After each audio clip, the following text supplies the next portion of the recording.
உலகத்திலேயே மோஷன் போகிறதுக்கு இதை விட பெஸ்ட் டிப்ஸ் இனிமேல் வருமானு எனக்கு தெரியல, இருக்குமான்னு கூட எனக்கு தெரியல. நான் சொல்கிற டிப்ஸ் வந்து சர்க்கரைவள்ளி கிழங்கு. சர்க்கரைவள்ளி கிழங்கு அளவுக்கு விட்டமின் ஏ வந்து வேற எந்த உணவுலையுமே அப்படியே 15 நாளைக்கு ஒரு இனிமா கொடுத்தா தான் மோஷன் போகும், சிரப் கொடுத்தா தான் மோஷன் போகும்.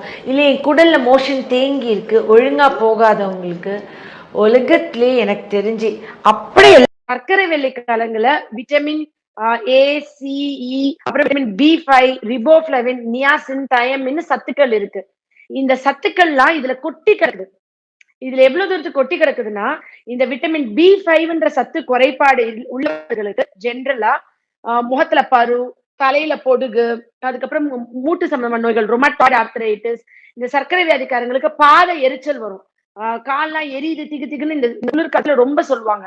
அதே மாதிரி குழந்தைங்களுக்கே ரொம்ப கிராங்கியா இருக்கிறது, attention deficit hyperactive childrens, இவங்க எல்லாருக்குமே பாத்தீங்கன்னா விட்டமின் பி5 ரொம்ப கம்மியா இருக்கும்.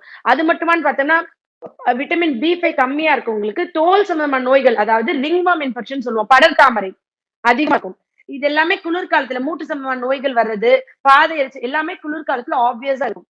இது எல்லாமே பி5 டெபிஷியன்சில இருக்கு. அப்ப பி5 உள்ள உணவு சாப்பிட்டா இந்த பிரச்சனைகள் குறையும்.